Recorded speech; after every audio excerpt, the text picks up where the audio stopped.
The morning my father said, "Do not start without me," I believed he was on the road. He actually meant my sister's engagement party was running late. By sunset, I married the love of my life facing empty chairs while my family clinked champagne glasses downtown for a performance disguised as love. 2 weeks later, a single honeymoon photo exposed everything they bet against. Suddenly, the people who could not spare me one afternoon remembered my number.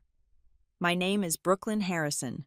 I am 32 years old, and for as long as I can recall, my primary function in the world has been to ensure that the machinery around me runs quietly and without incident. I currently live in Chattanooga, a city where the air settles heavy in the valleys, and people generally mind their own business. By day, I work as a senior compliance coordinator at Halcyon Root Systems, a private firm specializing in travel risk software. My profession is essentially the art of anticipating disaster. I spend my hours looking for loopholes, structural liabilities, and blind spots in massive corporate travel frameworks. I am highly competent. I am meticulous and precise.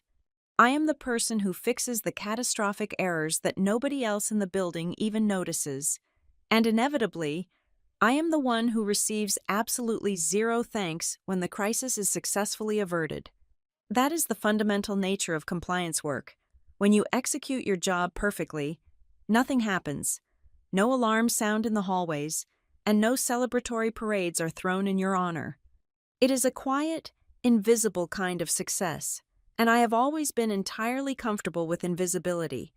It was, after all, the exact role I was conditioned to play since my childhood. In the Harrison family, there was only ever enough room for one main event, and her name was Tinsley. My older sister has been the undisputed golden child since we were in high school. Tinsley is undeniably beautiful, possessing the kind of striking features that force strangers to turn their heads. But her true talent is profoundly performative. She is socially magnetic in a way that exhausts my spirit, but mesmerizes everyone else in her orbit. She does not merely enter a room, she dictates its weather and demands its attention. For 2 decades, our parents, Wade and Elaine Harrison, have operated like a deeply devoted stage crew for Tinsley's unfolding drama. Every holiday gathering, every vacation budget, and every major family decision has been carefully rearranged to accommodate Tinsley's shifting moods, her manufactured milestones, and her meticulously curated public image. If Tinsley demanded a destination graduation trip, we quietly skipped Christmas gifts that year to fund it. If Tinsley was navigating a dramatic romantic breakup, my academic achievements were swiftly swept off the dinner table so we could focus the evening entirely on her emotional healing. Growing up in that house, I quickly learned the currency of survival. I absorbed the lesson early on that my role was to be the easy one. I was constantly praised for being reasonable and mature. For many years, I wore those adjectives like heavy badges of honor, failing to realize until I was well into my 20s that being called mature by your parents is often just a polite, sanitized way of thanking you for swallowing your disappointment before anyone has to witness it. I became the daughter who required absolutely no maintenance, the one who was always expected to understand why there was never quite enough time, enough money, or enough attention left over for her. Then I met Dean Mercer. Dean is a quiet man, profoundly disciplined, and entirely unimpressed by the superficial things that endlessly dazzle my family. He is a software founder, though he would never introduce himself that way at a crowded dinner party or a networking event. He built a complex hotel fraud detection platform called Room Trace entirely from scratch, operating out of a rented duplex with uneven floorboards, utilizing a cheap folding desk and a coffee maker that constantly leaked water onto the counter. When I fell in love with him, I fell in love with his absolute stillness. Dean does not need to announce his presence to feel validated. He wakes up at 5 in the morning, works diligently for 10 hours straight, and simply exists with a quiet confidence that requires no audience. Naturally, the Harrison family dismissed him instantly. To Wade and Elaine, success is a highly visible metric. It is something you wear on your wrist, something you park in a driveway, or a prestigious title you casually drop into a country club conversation to establish dominance. Dean works remotely from our living room. He actively avoids bragging about his intellect or his bank account. He dresses plainly in solid colors and well-worn denim, and he completely refuses to perform the concept of success in a language my parents can comprehend. They looked at his quiet demeanor and his lack of a shiny corporate badge, and they immediately categorized him as a failure, or at best, a temporary placeholder in my life until I found someone more presentable. They never bothered to ask what Room Trace actually did, or how many late nights Dean spent writing complex code that protected millions of dollars in hospitality transactions. They only saw what he was not projecting. The climax of their disdain crystallized at Thanksgiving, hosted at my aunt's sprawling house in Franklin, Tennessee. We were seated around a massive oak dining table, the air thick with the smell of roasted turkey, expensive wine, and the sharp edge of passive aggression. The house was full of cousins gossiping and relatives eager to showcase their latest acquisitions. Wade, holding a heavy crystal wine glass, looked directly across the table at Dean. The room happened to grow quiet, just long enough for his voice to carry perfectly over the clinking of silverware. "So, Dean," my father started, wearing a tight smile that did not reach his cold eyes. "When are you going to wrap up this little computer project of yours and get a real job with a payroll department and an office key?" The entire table erupted into laughter. It was not a gentle chuckle. It was a loud, unified dismissal. My mother laughed softly, taking a delicate sip of her white wine as if Wade had just delivered a brilliant punchline. Tinsley smirked, leaning into her own reflection in the nearest dining room mirror. Completely unbothered by the cruelty of the moment, I froze completely. I felt the hot blood rushing to my ears, my hands gripping the linen napkin in my lap until my knuckles turned bone white. I was the only person in the room not laughing. I braced myself, waiting for Dean to snap, to rightfully defend himself, to list the revenue his platform was quietly generating, or to simply walk out the front door.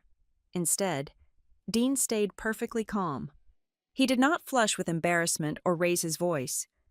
He took a slow, measured breath, met my father's condescending gaze directly, and answered politely, "I am actually quite happy with where my project is heading, sir. But I appreciate your concern." He did not seek validation from anyone at that table. A moment later, I felt his warm hand find mine under the heavy wood of the table. He gave my trembling fingers a firm, steadying squeeze. In that one silent, grounding gesture, Dean demonstrated more dignity and grace than my entire family had managed to muster in over 30 years of speech. He anchored me to reality while my family floated away on their own arrogance. A few months later, during a rainy weekend trip to a secluded rented cabin tucked deep in the Blue Ridge Mountains, Dean asked me to marry him. The rain had been falling steadily for 48 hours, trapping us inside with nothing but a crackling fire and the sound of water hitting the tin roof. There were no hidden photographers waiting in the bushes, no extravagant set pieces designed for social media consumption, and no audience to applaud. It was just the two of us, sitting on a worn sofa, and a sincere promise that felt as solid and immovable as the mountain ground beneath my feet.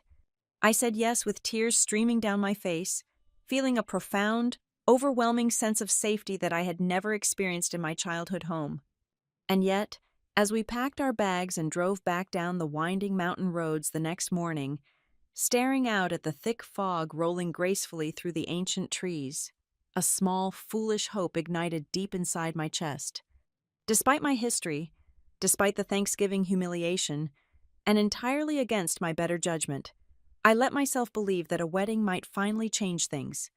I believed that just this once, for one single afternoon in my entire life, my family might actually look at the two daughters they raised and choose me.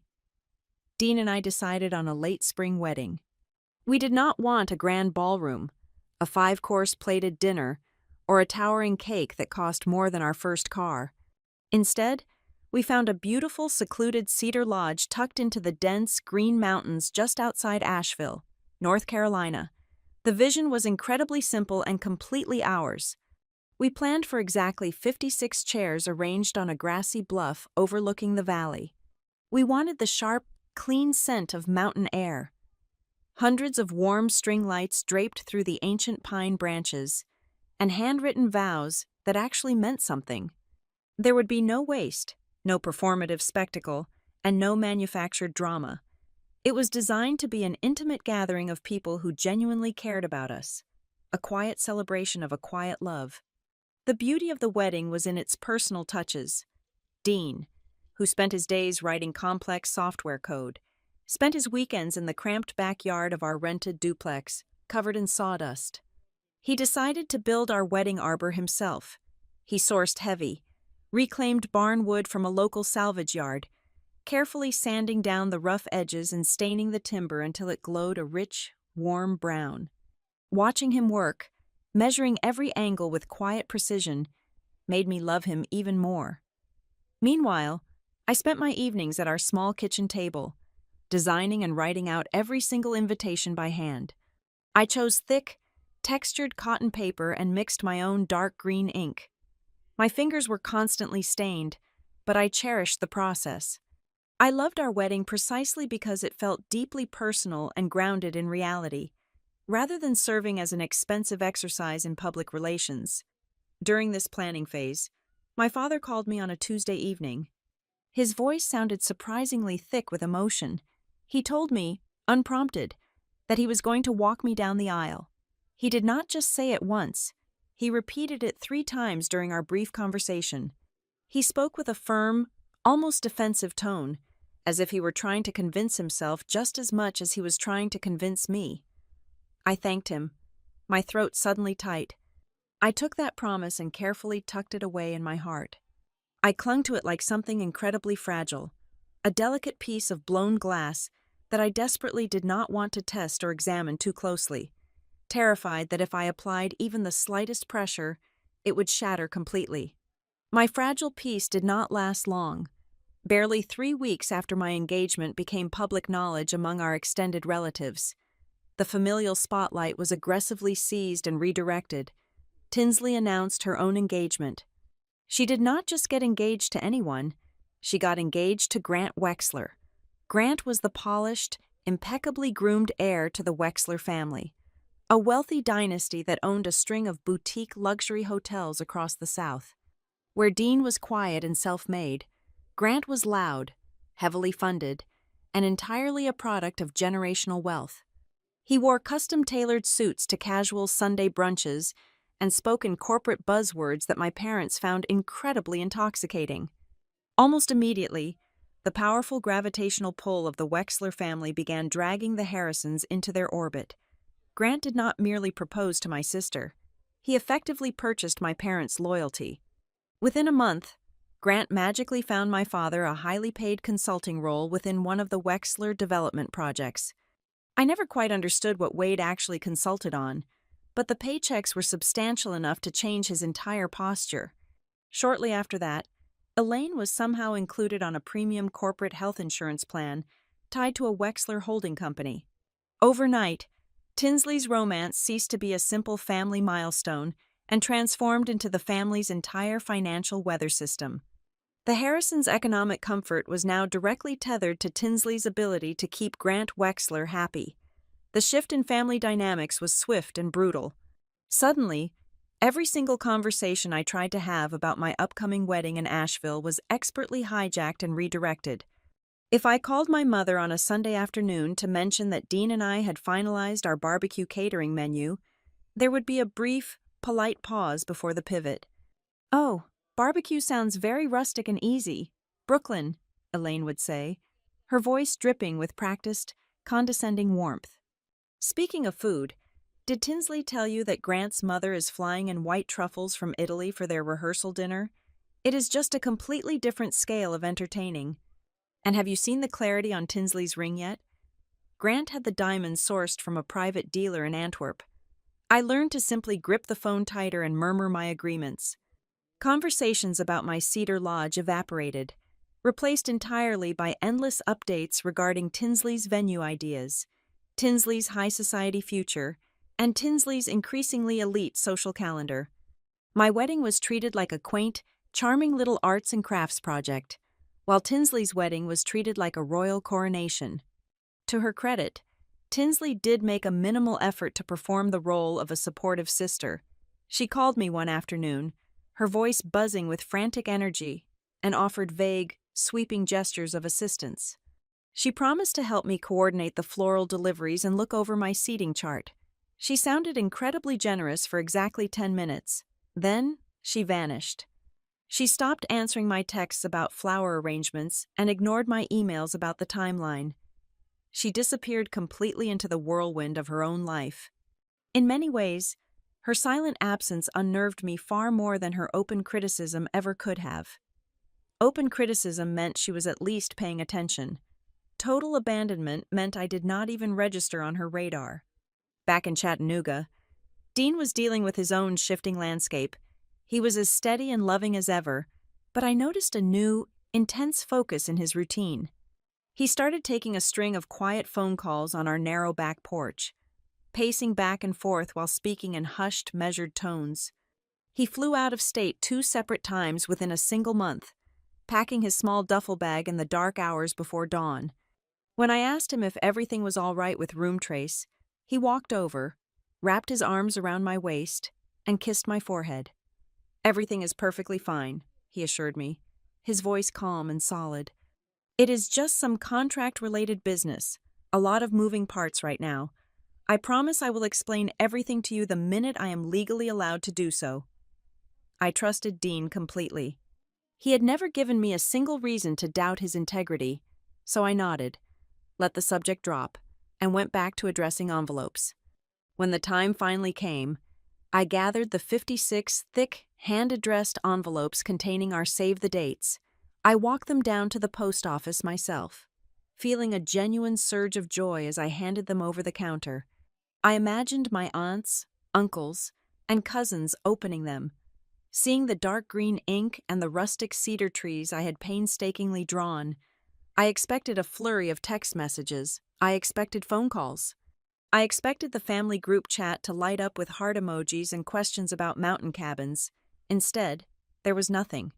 Days passed, and a heavy, suffocating silence settled over my phone. No one mentioned the beautiful paper. No one asked about booking accommodations in Asheville. The family group chat remained entirely focused on Grant's upcoming birthday gala. I sat on my living room sofa, staring at the dark screen of my phone, and a cold realization began to wash over me. I sensed it almost physically, a tight knot forming in the pit of my stomach. The absolute silence from my family did not feel like the natural lull of busy people. It felt deliberate. It felt sharp. It felt significantly less like peace, and entirely like a setup. The silence that followed my save the dates was not an administrative oversight. It was a quarantine. The truth did not arrive with a dramatic confrontation. It slipped out through a casual phone call with my Aunt Marla on a Tuesday afternoon. Marla had always been the family sieve, entirely incapable of holding water or secrets. She called to ask about hotel blocks, but her geography was completely wrong. She asked if Dean and I had secured rooms near the downtown district, specifically mentioning the valet parking situation off Broadway. I stopped wiping down my kitchen counter. I asked her why she was looking at hotels in Nashville when the lodge was in North Carolina. Marla paused. The silence on the line was thick and suffocating. She stammered, then finally confessed that she was looking at the itinerary for Tinsley's engagement party. She read the details aloud to me. The party was scheduled for the exact same Saturday as my wedding. It was set to begin at 6 o'clock in the evening on the rooftop of the flagship Wexler Hotel. I did the math in my head instantly. The drive between Nashville and Asheville is nearly 5 hours on a clear highway. There was no logistical miracle that could bridge that gap. The scheduling was a zero-sum game. Anyone choosing to stand on that rooftop holding a flute of imported champagne was, in plain English, choosing not to sit in a cedar chair and watch me get married. I hung up the phone and dialed my sister. I expected a flurry of apologies, perhaps a frantic excuse about a misunderstood calendar. Instead, Tinsley answered on the second ring, sounding completely serene. When I asked her about the date, her response was so polished it felt rehearsed in front of a mirror. She spoke of venue availability and media scheduling. She used words like synergy and press cycles. "You have to understand how these things happen in real life. Brooklyn," she said, her voice dripping with artificial sympathy. "Grant's public relations team only had this one weekend available before the fourth quarter push. We simply could not turn it down. Besides, your event is so intimate. I knew you would not mind keeping it low-key." I ended the call without screaming. Screaming implies a loss of control, and my professional life is built on maintaining control when complex systems fail. I began pulling at the threads of the timeline. The first thread unraveled quickly. I discovered that Tinsley's heavy, foil-stamped engagement invitations had been mailed out a full 2 weeks before I sent my handmaid save-the-dates. She had known my wedding date for 4 entire months. She had locked her date, booked the Wexler rooftop, and dispatched her invitations while actively letting me sit at my kitchen table drawing cedar trees in dark green ink. The sheer mechanics of the betrayal required coordination. I needed to see the blueprint. That evening, my closest friend, Naomi Porter, came over to my duplex. Naomi is a public defender. She spends her days cross-examining hostile witnesses and tearing apart flimsy alibis. She is blunt, fiercely loyal, and most importantly, she had never been removed from the sprawling Harrison extended family group chat. She walked into my kitchen, dropped her leather briefcase on the floor, and slid her phone across the table. It was open to a photo album containing dozens of screenshots. She laid them out for me like evidence in a deposition. "I have been compiling this since Tuesday," Naomi said, her voice flat and professional. "You need to see exactly how they engineered this." The screenshots exposed a meticulously organized pressure campaign. Tinsley had not simply sent out invitations. She had executed a targeted lobbying effort. She called our aunts, uncles, and cousins one by one. The text summarized her talking points. She systematically reduced my wedding to just a little mountain weekend, a casual getaway that could be missed without consequence. In the same breath, she elevated her engagement party into a mandatory networking event. She promised appearances by influential investors, old money Nashville guests, and prominent press outlets tied to the Wexler brand name. For a family addicted to social climbing, she was offering them an exclusive elevator up. I scrolled through the messages, watching my relatives negotiate their attendance. I saw them weighing my quiet commitment against Tinsley's high society spectacle. It was a brutal calculus, and I was losing in every single exchange. Then, Naomi tapped the screen and opened one final image. It was a direct exchange between Tinsley and my father. It had been mistakenly sent to the larger group chat and quickly deleted. But Naomi had caught it. Wade had texted Tinsley to express a fleeting moment of paternal hesitation. "Are we certain about doing this on the exact same weekend?" He had written, "It feels a bit harsh on your sister." Tinsley's reply was a surgical strike against my humanity. "Do not worry about Brooklyn," she typed. "She will get over it because she always does." I stared at those 10 words until the glowing letters blurred. That was the core of it. Tinsley had successfully weaponized my own resilience against me. My entire life of being reasonable, of swallowing disappointment, of demanding nothing so my parents could have an easier time, had not earned their respect. It had only taught them that my pain was a permanent, exploitable resource. They believed I was simply a vessel built to absorb their selfishness without cracking. I handed the phone back to Naomi. I felt completely hollowed out, as if a surgeon had gone in and removed my heart, leaving only cold air in my chest. The next morning, I called Wade. I asked him directly how he planned to attend both a 6 o'clock party in Nashville and a 5 o'clock ceremony in Asheville. He panicked. He dodged every direct question, stammering about Grant's demanding schedule and the complexities of the consulting role the Wexlers had provided him. He used a lot of words to say absolutely nothing. I called Elaine next. She sighed heavily into the receiver, sounding inconvenienced by my grief. "Please, Brooklyn, do not be dramatic about this," she scolded gently. "It is just a calendar conflict. We are trying to navigate a very complicated season for your sister. You need to be the mature one right now." The verdict had been handed down. Over the next 14 days, the mail carrier brought a steady stream of thick, textured envelopes back to my duplex. I opened them one by one. They were the response cards I had so carefully designed. One by one, the boxes for joyfully declines were checked. Uncle David and Aunt Sarah, Cousin Melissa, the relatives from Atlanta, the cousins from Memphis.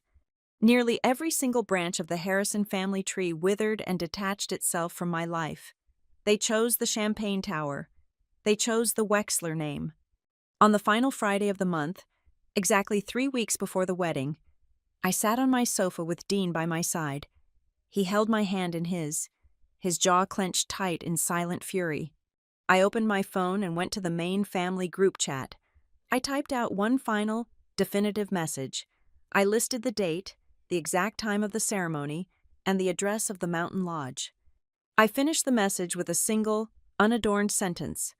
"I hope the people who promised me they would be there still mean it." I pressed send. The message delivered. I watched the read receipts populate as dozens of my relatives opened the text. I sat there for 1 hour, then 2 hours. The screen remained dark. Absolutely no one replied. The morning of the wedding arrived with a pale, cold fog resting heavy over the Asheville pines. I woke up to the sound of my phone vibrating against the wooden nightstand. It was 8 o'clock. The caller ID displayed my father's name. When I answered, the background noise on his end was a chaotic blend of clinking silverware and loud, unfamiliar voices. Wade cleared his throat. He did not ask how I was feeling or wish me well. He simply stated that he could not make the drive. He explained that Grant's family luncheon and the subsequent party schedule had gotten more complicated than expected. He used the word complicated as a shield, a polite substitute for the truth. In one brutal, crystalline instant, the fragile promise I had carried for months shattered completely. I realized, with absolute clarity, that my father's word was never stronger than his paralyzing fear of disappointing richer people. He was terrified of losing his seat at a table that did not even belong to him. I did not argue or cry. I simply hung up the phone. 10 minutes later, my mother called. Her approach was softer, draped in a thin veil of maternal fatigue, but the message was equally cruel. "Please do not make today harder than it already is." She sighed into the receiver. She was entirely blind to the irony of asking the bride to comfort the mother who was abandoning her. I told her goodbye and turned the phone face down on the mattress. I got dressed in the quiet stillness of the mountain lodge with Naomi by my side. The room smelled of old cedar and fresh rain. Naomi did not offer empty platitudes. She did not tell me that everything happens for a reason.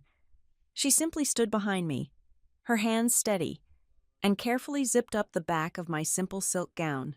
I walked over to the window and looked out at the bluff. Below us, the 56 white wooden chairs sat arranged in perfect, symmetrical rows upon the wet grass. The mountain wind moved through them, knocking a few over. Without people to fill them, the chairs no longer looked celebratory. They looked stark and accusatory, like bleached bones left out in the sun. They were a physical monument to everyone who had decided I was not worth the drive. While Naomi went downstairs to coordinate with the caterer, I sat on the edge of a velvet armchair. Against every instinct of self-preservation, I picked up my phone and opened social media. Tinsley's profile was the first to appear. Her story was a barrage of movement and noise. I saw sweeping, panoramic skyline views from the Wexler Hotel rooftop. I saw towering pyramids of expensive champagne glasses catching the late afternoon light. In the center of it all was a candid photo of Tinsley and Grant, laughing brightly. The caption beneath the photo read, "So grateful for everyone who showed up." The words felt like a physical blow to my ribs. It was not just a thank you to her guests. It was a deliberate, public declaration of victory. She was ensuring the world knew she had won the attendance war. I put the phone away and walked downstairs. When I stepped out onto the back porch, the reality of my wedding day came into sharp focus. Out of the 56 chairs, exactly 11 were occupied. Naomi was there in the front row. Two of Dean's oldest friends from college sat behind her. My former coworker, the only person from my previous office who truly knew me, sat near the aisle. Dean's cousin had flown in from the coast. The officiant stood near the front. The rest were a small handful of people who had traveled up the mountains simply because they loved us, not because there was an open bar, and certainly not because anyone important might be watching them. There were no Harrisons. There were no Wexlers. There was only the quiet, undeniable truth of who actually cared. The acoustic guitar music began to play from a small portable speaker. It was time. I walked down the wooden steps and reached the start of the grassy aisle. I stood there alone, the cool wind tugging at the hem of my dress. I took a deep breath, preparing to make the walk by myself. Then, I heard the soft crunch of boots on the gravel behind me. It was Iris Maddox. Iris was the widowed owner of the Cedar Lodge, a retired park ranger with deep lines around her eyes and hands calloused from decades of hard work. She had watched me hold myself together all week, observing my quiet grief as I arranged flowers and checked the mail for replies that never came. Iris stepped up beside me, wearing a simple linen suit. She did not offer a pitying smile. Instead, she firmly offered her arm. "Someone who keeps her word should walk with you," she said, her voice rough like tree bark but incredibly warm. Tears pricked the corners of my eyes, but I blinked them away. I looped my arm through hers. Her presence was solid, anchoring me to the earth as we walked past the rows of empty chairs together. At the end of the aisle, standing beneath the reclaimed wood arbor he had built with his own hands, was Dean. He wore a dark charcoal suit, and the way he looked at me stripped away every ounce of humiliation I had felt that morning. The ceremony was incredibly brief. It was small, raw, and undeniably real. We did not read from a script. We spoke our handwritten vows into the mountain wind, promising to protect each other, to build a quiet life, and to never treat our love as a performance. When the officiant pronounced us married, Dean kissed me, and for the first time in my life, I felt entirely visible. The reception that followed was nothing like the high society galas my parents worshipped. We pushed the heavy wooden tables together on the lodge patio. We ate smoked barbecue on thick paper plates and cut into a dense, rich bourbon cake that Naomi had picked up from a local bakery. We drank cold beer from glass bottles. We played our favorite songs through cheap speakers, our voices echoing out over the dark valley. There was no polite, restrained networking. There was only loud, genuine laughter. I danced with Dean under the string lights, realizing that profound joy can indeed exist in the very same space as profound humiliation. The empty chairs no longer mattered, because the 11 people who stayed filled the entire mountain with their warmth. Late that night, long after the last guest had gone to bed and the fire had died down to glowing embers, I sat alone on the edge of our bed in the bridal suite. Dean was in the bathroom, washing his face. The room was perfectly silent. I picked up my phone one final time. I opened the Nashville rooftop photos again. I looked at the images of my parents smiling wide, holding crystal glasses. I looked at Tinsley glowing in her designer dress. I looked at Grant appearing incredibly triumphant, the wealthy orchestrator of my family's complete surrender. I studied their faces, searching for any trace of guilt, any shadow of regret for where they were not. I found nothing. They looked exactly like people who had gotten exactly what they wanted. I locked the screen and set the phone down on the nightstand. A profound shift occurred in my chest. The heavy, suffocating ache of rejection finally dissolved, replaced by a cold, protective armor. I decided, in the quiet dark of that mountain cabin, that I was entirely done begging people to choose me. 7 full days passed since we packed our car and drove down the mountain. We returned to our quiet duplex in Chattanooga. Stepping back into the rhythm of our normal lives, the silence from Nashville was absolute. It was not the heavy, awkward silence of people who knew they had caused a profound injury. It was the light, breezy silence of people who considered skipping my wedding to be nothing more than a minor scheduling detail that had now been successfully resolved. My family had attended the party they deemed important. The conflicting weekend was officially over, and they fully expected me to simply fall back into line without asking any difficult questions. It was as if my wedding was not a wound, but merely an administrative oversight that required no further discussion. On the evening of the seventh day, I sat at my kitchen counter and typed out one final message to Wade and Elaine. I did not draft a long, emotional paragraph. I simply wrote that I appreciated them finally making their true priorities entirely clear, and that I needed space. I set the phone down on the counter. Less than 5 minutes later, my mother replied. She did not apologize. She did not offer a single word of regret or reflection.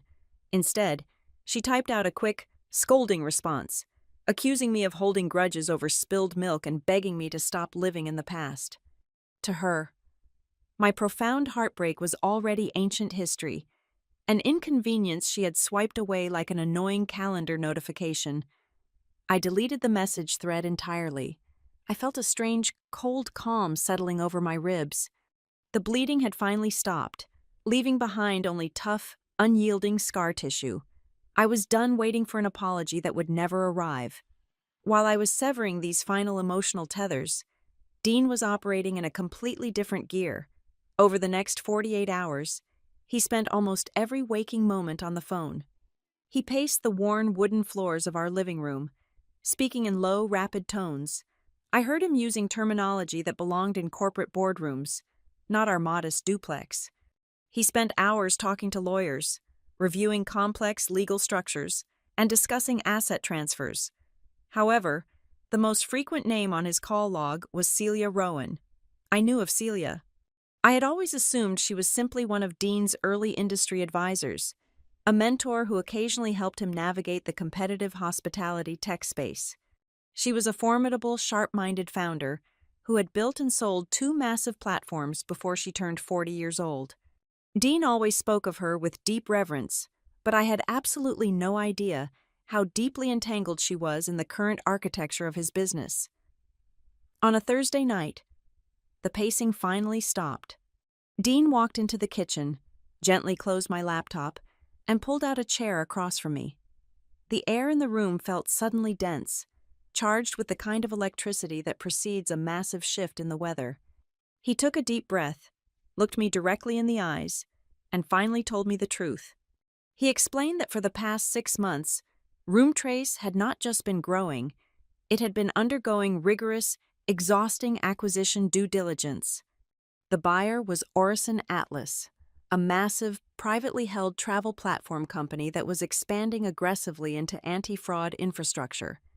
They did not just want Dean's software, they wanted to absorb his entire operational framework and integrate his algorithms into their global network.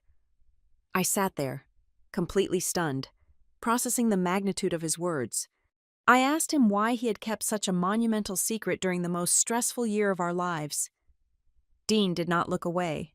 He explained the strict non-disclosure agreements, the uncompromising legal mandates that required absolute silence until the ink was dry. But then his voice softened, losing its corporate edge and taking on a profound, heartbreaking tenderness. The legal contract was the official reason, he said quietly, reaching across the table to hold my hands. But the real reason was your family. I knew exactly what would happen if word leaked out. If your father or Tinsley caught even a faint scent of the money on the table before our wedding day, they would have abandoned Grant Wexler's rooftop in a heartbeat. They would have driven up that mountain and filled the front row of those cedar chairs. They would have toasted to us, smiled for the cameras, and pretended to offer a deep, profound respect they had absolutely never earned. He swallowed hard, his eyes fiercely protective. I could not let them do that to you. I wanted you to have one thing in your life that belonged entirely to us, something completely pure, before anyone else tried to put a price tag on it. I wanted us to know exactly who would show up for us when they thought we had nothing to offer them. The breath left my lungs. The sheer scale of the financial deal was shocking, but the protective architecture of his silence was what broke me open. He had willingly absorbed my family's relentless condescension for months. He had sat at that Thanksgiving table and let my father humiliate him in front of a dozen relatives, all while knowing he held a winning hand. simply to protect the integrity of my wedding day. He had traded his own ego to ensure my reality was authentic. The next morning, the reality of our new life fully materialized. Celia Rowan called me directly. Her voice was warm, but it carried the undeniable weight of a woman who commands empires. She confirmed every single detail Dean had shared. She walked me through the numbers, and I had to sit down on the edge of the sofa to keep my balance. There was a massive equity payout. There was a multi-year retention bonus designed specifically to keep Dean at the helm of the engineering team. There was a designated leadership role for him within Orison Atlas, and a long-term financial upside that was significant enough to permanently change the trajectory of our entire lives. We were no longer simply comfortable. We were crossing into a stratosphere of wealth that the Wexler family only pretended to possess through heavy leverage and debt. Before ending the call, Celia shifted her tone from business to personal celebration. She told me that she had been incredibly angry on my behalf when she learned about the empty chairs at my mountain ceremony. As a personal wedding gift to us, she was offering full, unrestricted access to Villa Bellacosta. It was not a commercial hotel you could simply book online. It was a sprawling, historic executive retreat situated directly on the shores of Lake Como in Italy. The property was owned through a labyrinth of Orison Atlas holding entities and was strictly reserved for top-level corporate hosts, senior founders, and elite private gatherings. She offered us 14 days, complete with private staff, a dedicated boat captain, and absolute seclusion. When I hung up the phone, I looked around our small, rented duplex with its leaky coffee maker and its cramped floor plan. I felt a sudden, sharp spike of vertigo. My entire life, I had been trained to occupy the smallest possible amount of physical and emotional space. I had been taught to ask for nothing, to accept the tiny scraps of attention my family threw my way, and to feel incredibly guilty if I ever desired more. The prospect of flying across the world to stay in an Italian villa built for billionaires felt terrifying. It felt like an arrogant costume I had no right to wear. I hesitated for exactly one night. I lay awake staring at the ceiling, seized by that same familiar, suffocating urge to retreat into myself, to pass on the trip, and to remain tucked away in the quiet corners where life felt safe and predictable. But as the sun began to rise, casting a pale golden light across the bedroom walls, the protective armor I had forged on my wedding night locked firmly into place. I thought about Tinsley standing on that Nashville rooftop, drinking champagne and celebrating my absence. I thought about my mother telling me not to be dramatic about my own heartbreak. I realized that rejecting this gift would just be another way of punishing myself to maintain the status quo. I turned to Dean, who was sleeping peacefully beside me, and made a silent, unshakable vow. I was completely finished making myself smaller so the people who abandoned me did not have to feel uncomfortable. We were packing our bags. We traveled for nearly 20 hours before finally arriving at Villa Bellacosta, just as the late afternoon sun began to dip behind the jagged peaks of the Italian Alps. The long journey dissolved the moment we stepped off the polished wooden water taxi and onto the private dock. The estate was completely breathtaking, but what stunned me the most was the profound restraint of the place. There were no flashing neon signs, no velvet ropes, and no towering glass lobbies designed to make guests feel small or inadequate. Instead, we were greeted by ancient stone terraces carved seamlessly into the steep hillside, surrounded by thick groves of gnarled olive trees that had likely stood there for hundreds of years. Inside the villa, the floors were made of cool, dark wood that creaked softly under our footsteps, holding the history of the house. Every morning, the rich scent of freshly baked bread drifted up from the kitchen right at dawn, mingling with the crisp breeze rolling off Lake Como. Our suite overlooked a view of the deep blue water that was so perfectly calm it barely felt real. I spent the first 3 days simply unlearning the physical tension I had carried in my shoulders for over 30 years. I could not help but contrast this environment with the flashy, desperate world my sister constantly performed online. Tinsley and the Wexler family defined luxury entirely by how many people were forced to watch them consume it. Their version of wealth was loud, abrasive, heavily mortgaged, and constantly demanding external validation. Villa Bellacosta was the exact opposite. This level of luxury felt quiet, deeply earned, and incredibly private. It was a space so secure in its own immense value that it did not need an audience to prove it existed. For the first time in my life, I felt safe enough to actually trust my surroundings. On the fourth evening of our stay, the quiet seclusion shifted. Dean was formally invited to an intimate dinner hosted by the Orison Atlas leadership team, who were holding a private executive retreat at a neighboring estate across the water. A few prominent industry guests and legal advisors were also in attendance. I dressed carefully in a simple, dark navy silk dress, fully expecting to spend the next 4 hours playing the traditional, decorative role of the supportive new spouse. I assumed my only job was to smile politely, nod at the appropriate intervals, and remain entirely unremarkable while the men at the table discussed the future of global travel infrastructure. The dinner took place on a sprawling stone patio illuminated by dozens of thick white candles and a canopy of stars. The conversation flowed easily through complex market trends, aggressive acquisition strategies, and software architecture. About 2 hours into the meal, the tone of the table grew serious. The topic shifted sharply toward integration challenges. A senior vice president leaned forward, expressing deep concern about vendor risk exposure and the massive compliance blind spots that inevitably occur when two highly complex data systems merge. He was specifically worried about the vulnerabilities in tracking third-party access points, citing potential liabilities that could cost the company millions of dollars in regulatory fines. I took a slow sip of my sparkling water. I recognized the exact structural flaw he was describing. It was the very foundation of my daily work. Without asking for permission, and without a single trace of the hesitation my family had ingrained in me, I simply spoke up. I leaned forward, resting my hands on the white linen tablecloth, and broke down the exact nature of the liability. Using my extensive background as a senior compliance coordinator at Halcyon Route Systems, I outlined the specific framework required to mitigate third-party risk during large-scale data migrations.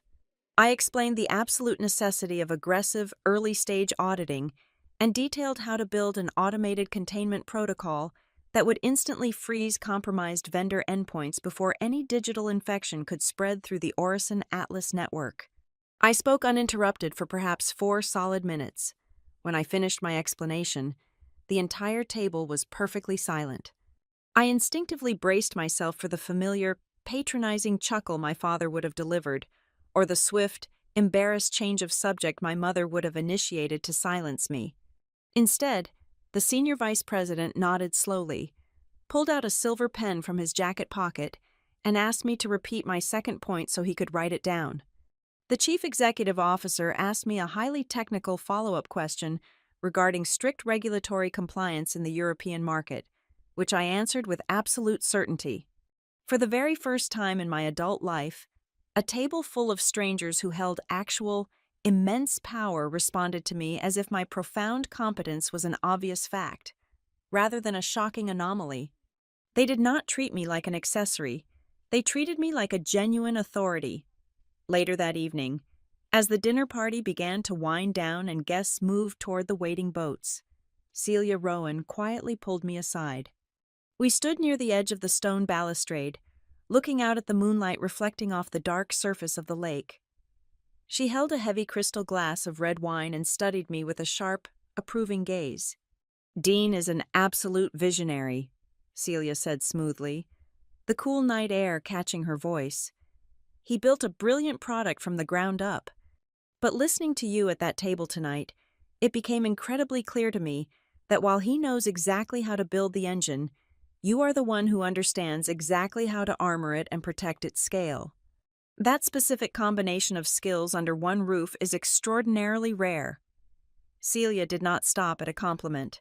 Right there on the terrace, she offered me a seat at the table. She formally invited me to consult as the lead compliance architect on the Room Trace Integration Planning Committee for Orison Atlas, effectively immediately after our honeymoon concluded. The compensation she casually mentioned was staggering, but the money was entirely secondary. It was a monumental professional breakthrough that belonged entirely to me. It was not a favor granted through my marriage, and it certainly was not a hollow nepotism role manufactured to buy loyalty. It was a direct, undeniable validation of my own intellect. The remaining days of our honeymoon felt completely untethered from the heavy gravity of my past. Dean and I spent our afternoons walking hand in hand through the narrow, winding cobblestone streets of the small lakeside villages. We ate fresh pasta, drank rich espresso, and occasionally made quiet, deeply satisfying jokes about the people who had recently called him unemployed. We laughed out loud about Wade demanding to know when Dean would finally secure a real job with a payroll department, marveling at the delicious irony that Dean now possessed a controlling stake in a corporation that likely owned the very buildings Wade desperately wanted to consult for. With every passing hour, the emotional distance from Nashville widened into a vast, unbridgeable ocean. It evolved from a painful separation into something profoundly liberating. On our final evening at Villa Bella Costa, just as the Italian sky turned a deep, bruised purple, we stood together out on our private bedroom terrace. Dean wrapped his strong arms around me from behind, resting his chin comfortably on my shoulder as we watched a few small boats cut through the water. I pulled my phone out of my pocket. I had not posted a single update, checked a single timeline, or responded to a single message since the morning before our wedding. I opened the camera application and took one understated, naturally lit photo of us standing together against the breathtaking mountain backdrop. There were no towering champagne pyramids, no forced, agonizing poses, and no desperate pleas for social attention. We just looked fiercely happy, deeply grounded, and entirely at peace. I opened my social media profile, attached the single image, and typed out a short, perfectly measured caption.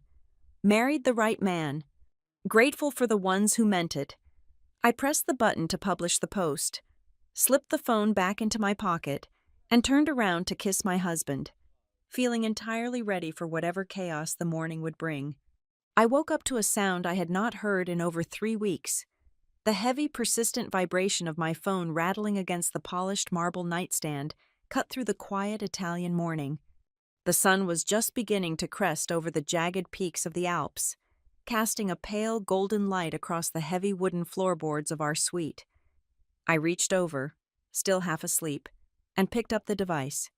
The lock screen was an absolute wall of digital desperation. It was not just a few scattered notifications, it was an avalanche. There were 47 unread text messages, 22 missed calls, and over a dozen frantic voice notes. The sheer volume of it did not feel human. It felt mechanical, like an algorithm that had suddenly realized a catastrophic error and was aggressively trying to self-correct.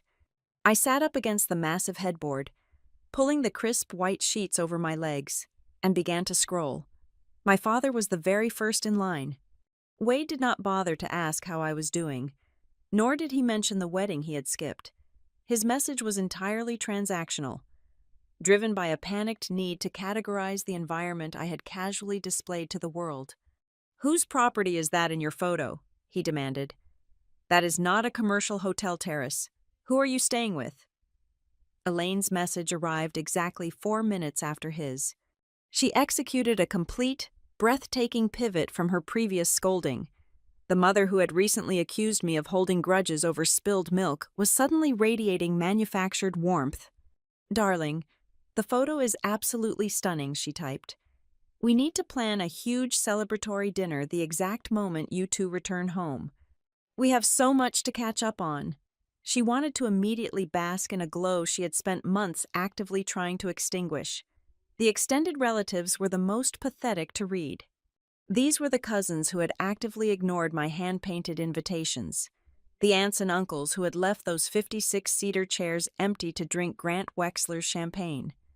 They were now flooding my inbox with red heart emojis and exclamation points. "I always knew Dean was destined to do incredible things," wrote a cousin from Memphis, who had once loudly complained about Dean's worn leather shoes. The revisionist history was happening in real time. They were aggressively rewriting their own memories to align with my new, undeniable reality. But Tinsley's messages were the true masterpiece of the morning. They arrived in 3 distinct phases, mapping her psychological collapse perfectly across the screen. The first phase was raw, unfiltered confusion. "Are you in Italy?" she asked at exactly 6 in the morning, her local time. 45 minutes later, the confusion morphed into deep suspicion. She had clearly been zooming in on the background of my photo, analyzing the stonework and the location. "How did you get access to that terrace?" "That is a private corporate retreat. Grant says you cannot just book that." Finally, another hour later, her facade completely shattered into a panicked, frantic command. "Call me immediately." Tinsley's entire sense of self, her absolute authority within the Harrison family, depended on her always understanding the social hierarchy before anyone else did. She was suddenly flying completely blind, and the loss of control was visibly terrifying to her. Across the bedroom, Dean's phone began to vibrate on the opposite nightstand. He rolled over, picked it up, and squinted at the bright screen. He let out a short, incredibly hollow laugh and handed the phone across the bed to me. It was a direct message from Grant Wexler. The tone was sickeningly familiar, draped in a fake masculine camaraderie that Grant had never once extended to my husband before. "Hey, buddy," Grant wrote. "Looks like you two are enjoying the lake. Incredible news today. I just saw the industry wire. We really need to get together and talk shop soon. Wexler Properties could definitely use a platform like Roomtrace in our portfolio." It was breathtakingly audacious.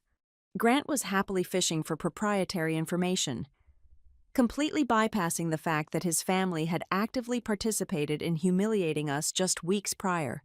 He was pretending the knife in our backs was just a friendly pat on the shoulder. The puzzle pieces clicked firmly into place. I opened a web browser and navigated to the major hospitality trade outlets. There it was, dominating the front page of the leading financial technology news site. A massive acquisition announcement had been published at dawn, Eastern Standard Time. The headline was bold, black, and completely unavoidable. Orison Atlas had officially acquired Roomtrace. The extensive article specifically named Dean as the brilliant solo founder and featured a glowing, highly complimentary quote from Celia Rowan regarding the revolutionary future of fraud prevention in global hospitality systems. The financial terms were not explicitly detailed, but the article prominently noted it was one of the largest private tech acquisitions of the entire fiscal quarter. Sitting there in the quiet dawn, I pictured the collective mourning occurring back in Tennessee. I could almost physically see the Harrison family piecing the narrative together over their morning coffee.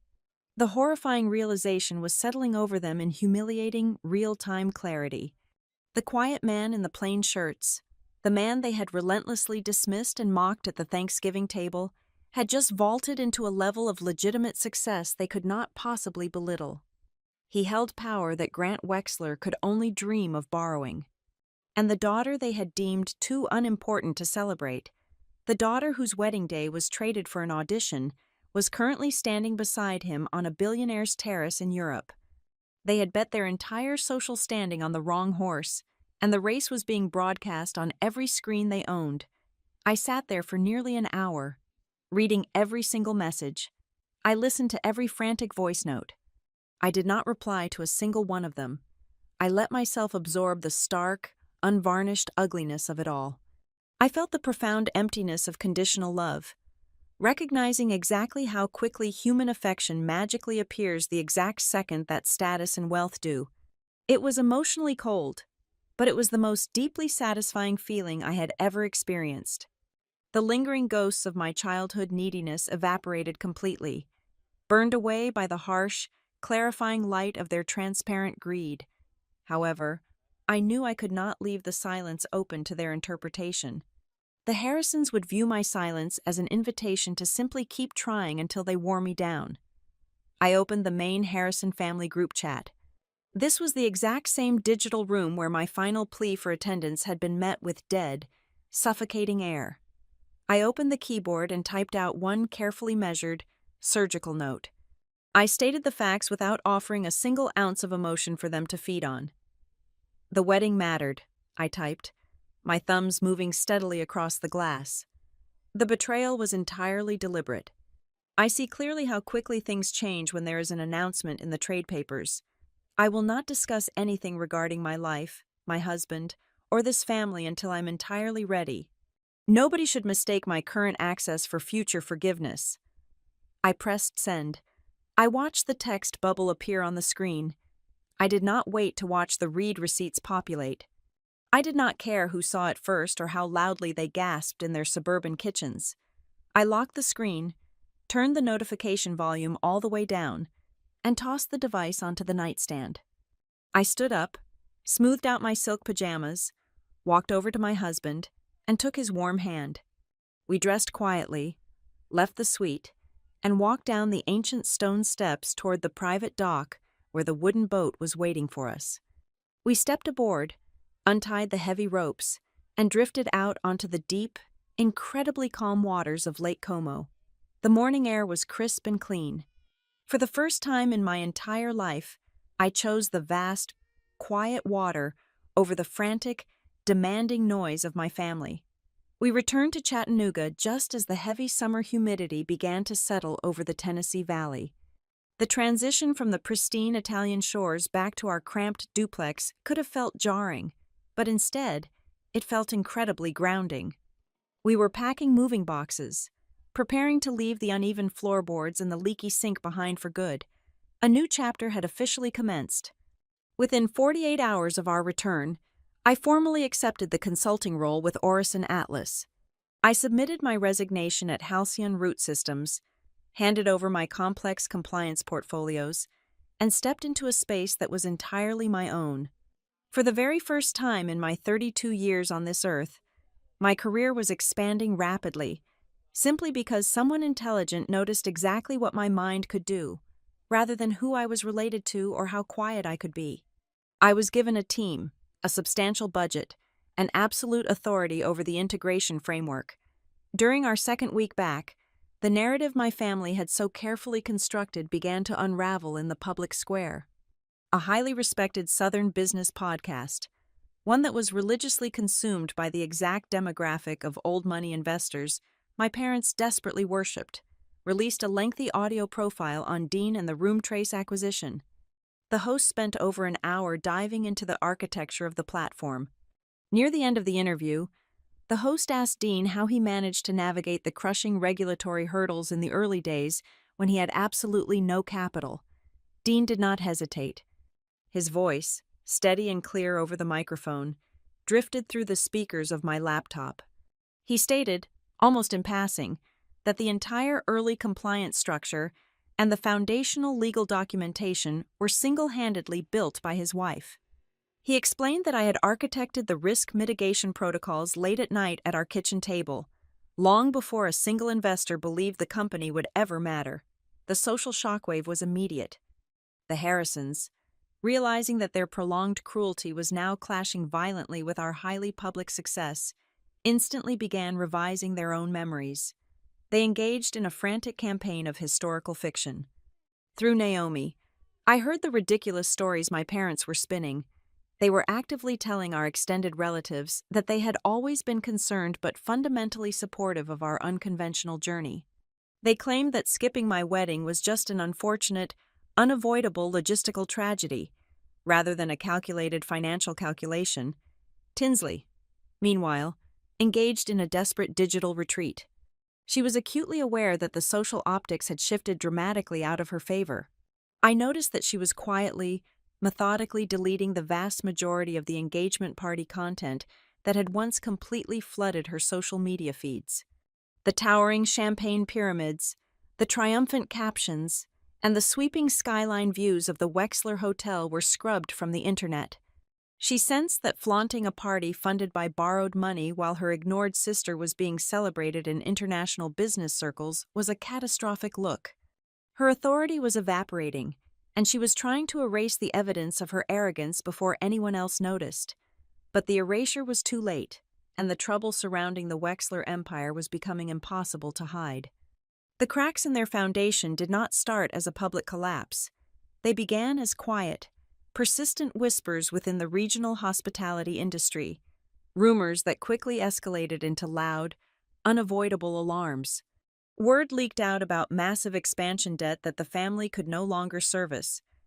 Several of their high-profile boutique hotel renovations completely stalled, leaving half-finished lobbies sitting empty for months.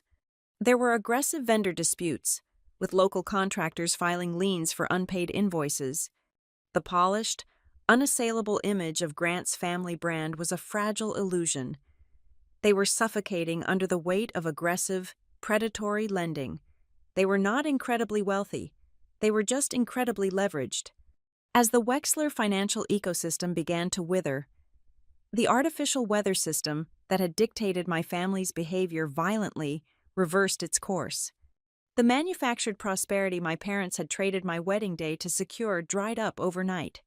Wade's highly compensated, largely undefined consulting role with the Wexler development projects was quietly terminated as Grant's father desperately slashed operational budgets.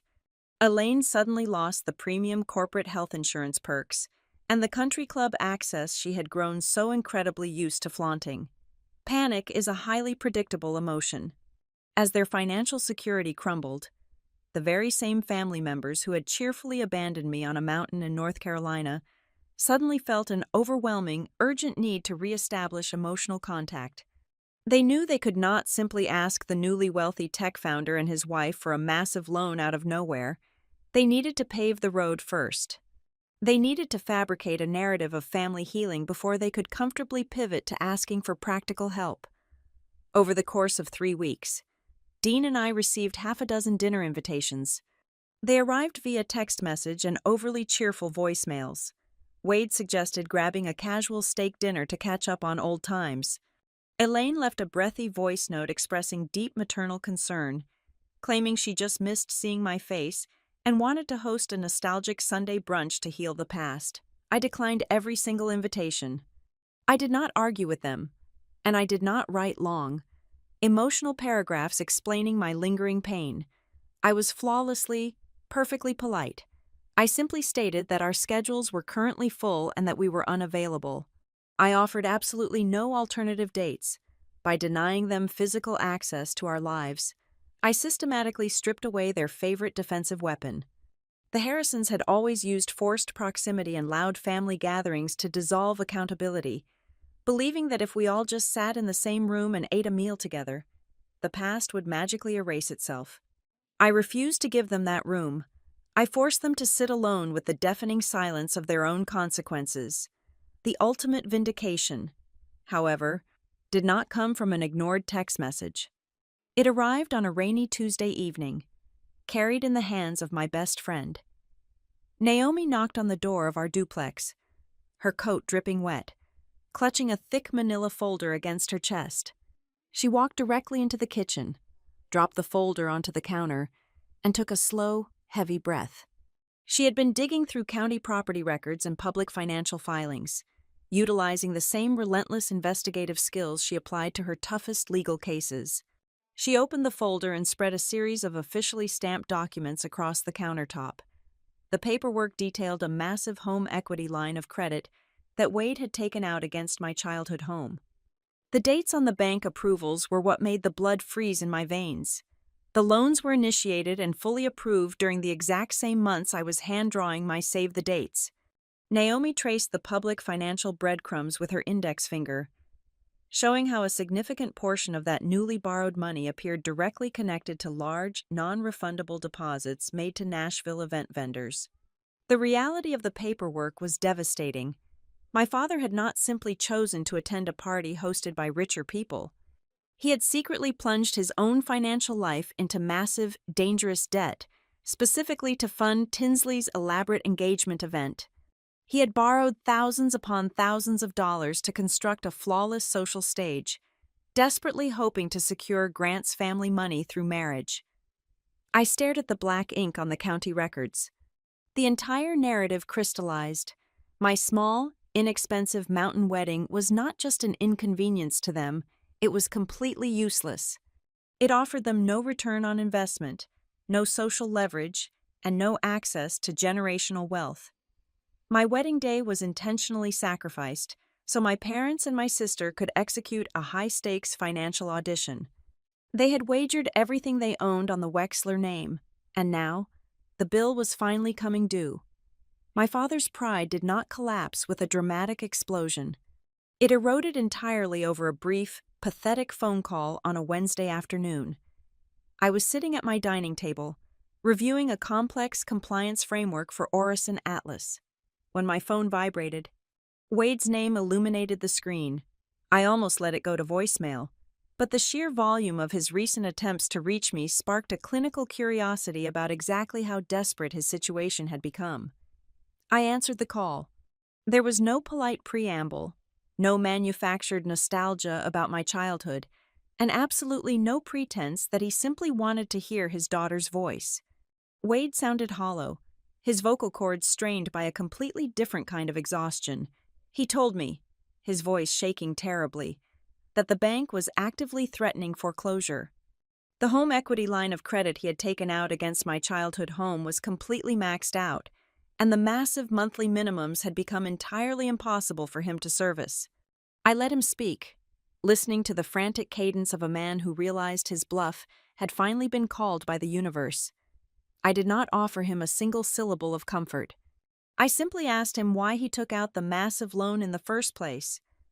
I already knew the answer from the public financial filings Naomi had uncovered, but I needed to force him to say the words out loud. The silence on the line grew incredibly heavy. When Wade finally spoke, the remaining facade of the Harrison family mythology crumbled into dust. He confessed that the massive Nashville engagement event was never just a celebratory party.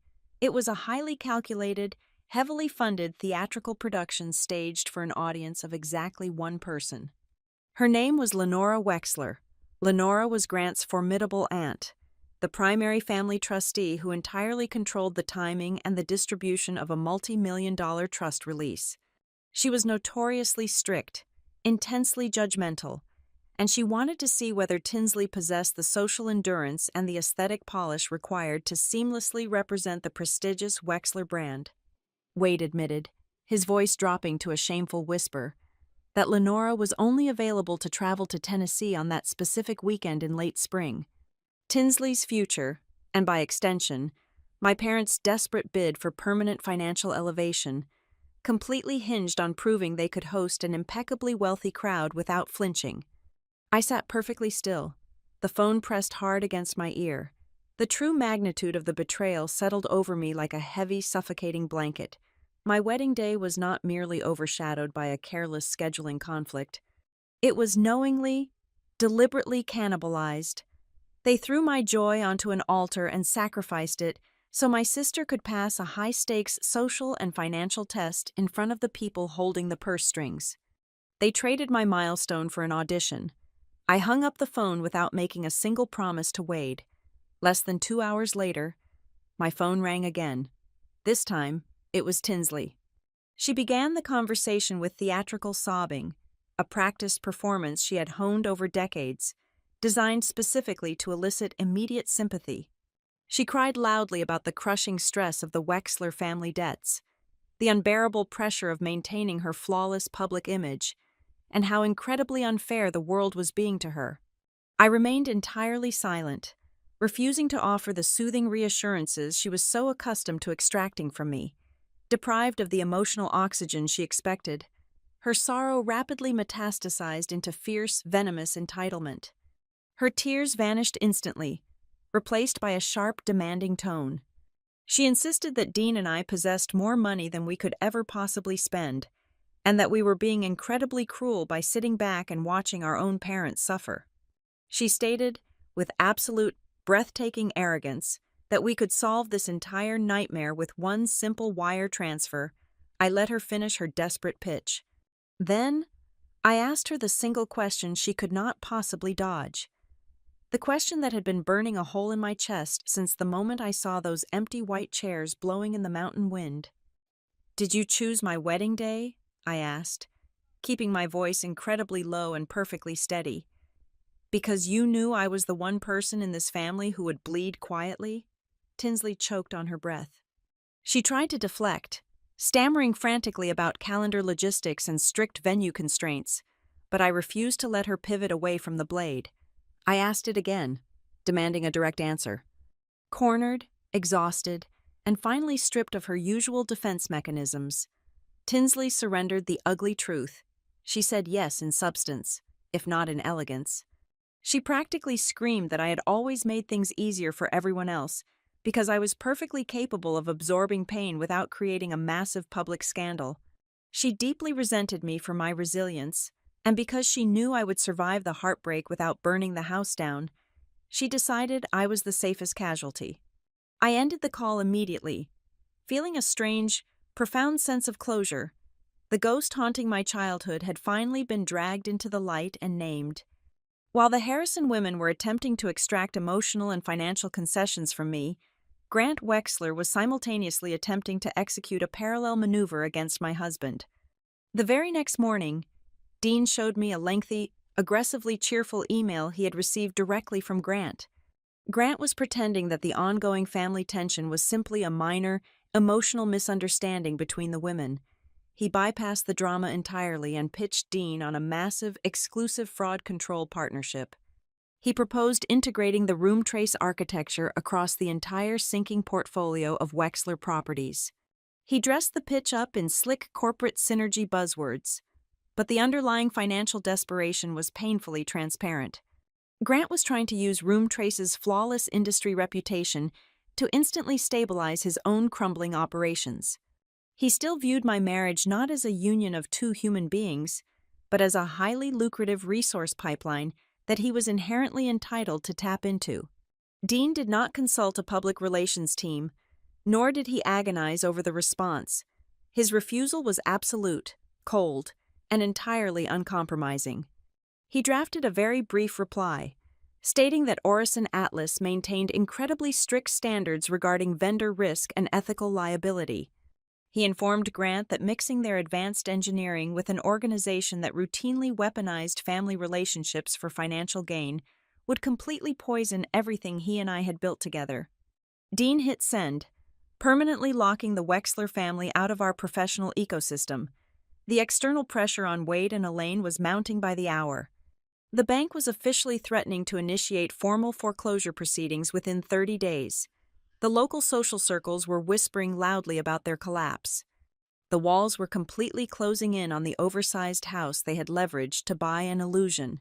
That evening, I sent a single, definitive message to my parents. I did not offer a blind wire transfer. I did not offer hollow forgiveness. I offered them exactly one narrow path forward.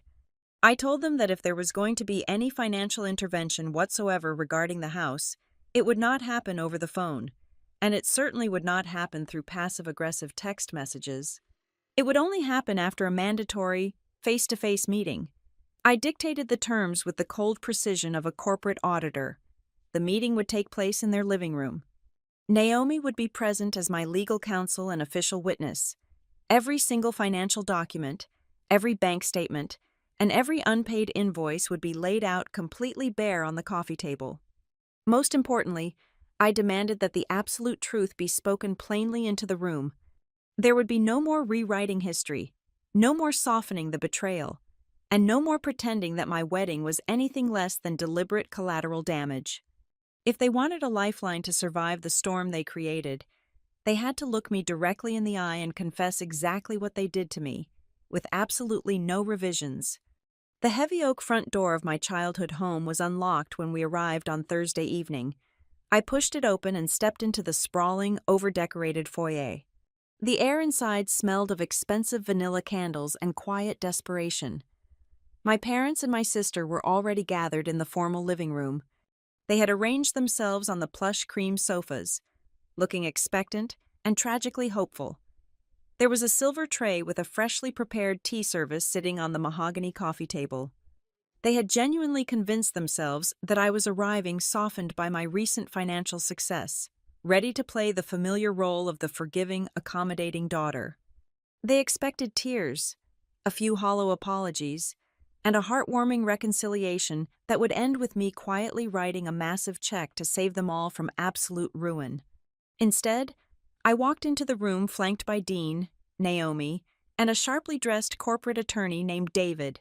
We did not sit down. David stepped forward and placed a thick, heavy leather folder directly onto the center of the coffee table, pushing the silver tea tray aside. The dull thud of the paperwork hitting the wood instantly changed the entire temperature of the room. My mother pulled her silk shawl tighter around her shoulders. Tinsley shifted uncomfortably, her eyes darting frantically between Naomi and the attorney. I stood near the stone fireplace, resting my hand lightly on the cold mantel, and looked at the family that had happily traded my joy for a cocktail party. I did not raise my voice. I did not scream. True power does not require volume. It only requires absolute clarity. I opened the folder. I started laying out the physical evidence of their betrayal, piece by piece, across the glass table. I presented the precise timeline, spelling out the dates with surgical precision. I showed them the printed screenshots of Tinsley lobbying our relatives, reducing my sacred vows to a casual mountain weekend. I laid out the stark financial records Naomi had pulled, highlighting the massive home equity line Wade had authorized exactly 8 weeks before my wedding invitations were mailed. Finally, I placed a copy of the Wexler family trust structure on the table, detailing the specific pressure coming from Grant's Aunt Lenora. I looked directly at my father and stated the undeniable truth of the room. I told him that my wedding was not merely overshadowed by a busy social calendar, it was knowingly and deliberately cannibalized. I was treated as acceptable collateral damage in Tinsley's desperate bid to secure the Wexler approval and the generational money that came with it. Wade stared at the documents. His face turned a pale, sickly shade of gray. For the very first time in my entire life, my father did not attempt to bluster his way out of accountability. The sheer weight of the paper crushed his pride entirely. He broke. His shoulders slumped forward, and he buried his face in his hands. When he finally looked up, his eyes were wet.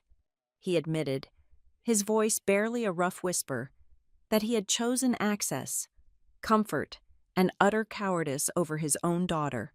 He confessed the ugliest truth of all. He sat on a glamorous rooftop, drinking imported wine while I walked myself toward a marriage he simply did not deserve to witness. Elaine followed his confession. She did not offer empty excuses about complicated schedules. She looked down at her lap, her manicured fingers trembling slightly, and delivered a smaller but equally brutal admission. She told me that she had simply assumed I would forgive them. She said she relied entirely on the fact that I had always swallowed my pain to make the house run smoothly. Her fundamental assumption that my unconditional love was actually a limitless tolerance for abuse became its own profound form of cruelty. Tinsley, however, could not handle the quiet accountability. Deprived of her usual spotlight and cornered by the undeniable proof of her manipulation, she erupted. She stood up, her voice shrill and frantic, denying the financial motives and attempting to redirect the blame onto Grant's demanding family. But I simply stared at her, offering absolutely zero emotional reaction to her theatrics. My utter silence broke her completely. The manic energy drained from her posture, leaving behind the raw, insecure core she had spent her entire life trying to hide.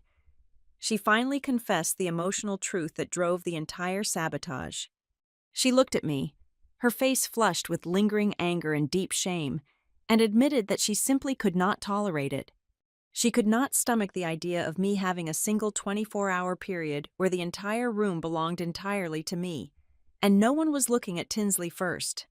She sabotaged my wedding because she was terrified of briefly becoming the secondary character in our family dynamic. The air in the living room grew completely still.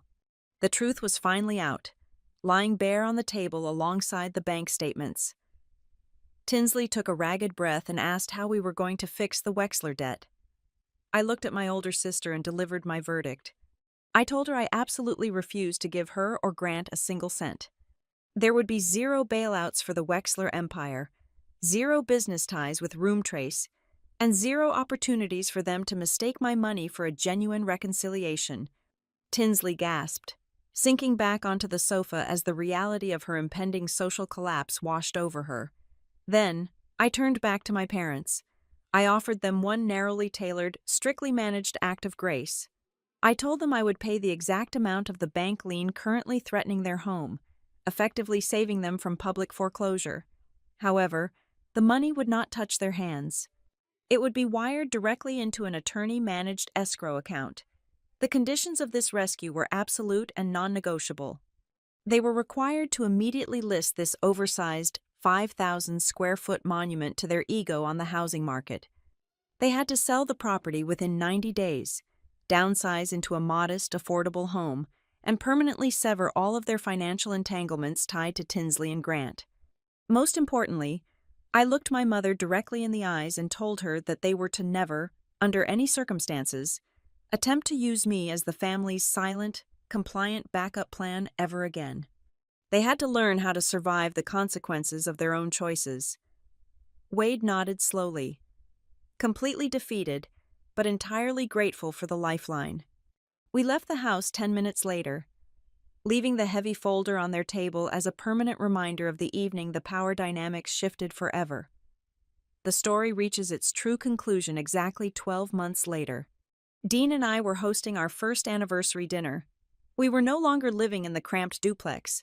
We had purchased and meticulously restored a beautiful, sprawling hillside home just outside the city limits of Chattanooga. It was a space filled with warm light, solid wood, and absolute peace. We invited a very small, carefully selected group of people to celebrate with us. 30 minutes before the first guests were scheduled to arrive, the doorbell rang. I opened the heavy front door and found Wade standing on the porch. He was dressed in a simple, inexpensive sweater, standing next to a modest sedan parked in our wide driveway. He was holding a large, unpretentious bouquet of fresh mountain wildflowers. He did not puff his chest out, he did not demand attention, and he offered absolutely no excuses for the past. He looked older, quieter, and fundamentally changed by the humbling reality of his downsized life. I accepted the flowers, thanked him, and invited my father inside. I guided him into the dining room, where the long wooden table was beautifully set for the evening. I pulled out a specific wooden chair near the end of the table and told him to sit there. Wade sat down exactly where I told him to. He did not look around the room with the arrogant posture of a man who owned the space. He sat quietly, his hands folded in his lap, looking around the beautiful home his daughter had built without his help. He was finally learning that he was never inherently entitled to my world. As I walked back toward the kitchen to join my husband, I realized that I no longer felt a single ounce of resentment. The deepest, most profound revenge was not screaming at them or watching them lose their money. The ultimate revenge was the quiet, unshakable reality that I now possessed the absolute power to decide exactly who gets a chair at my table, and exactly why they are allowed to stay.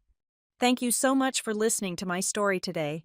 I would absolutely love to know where in the world you are tuning in from, so please drop a comment below with your city or country so we can interact and share our thoughts together.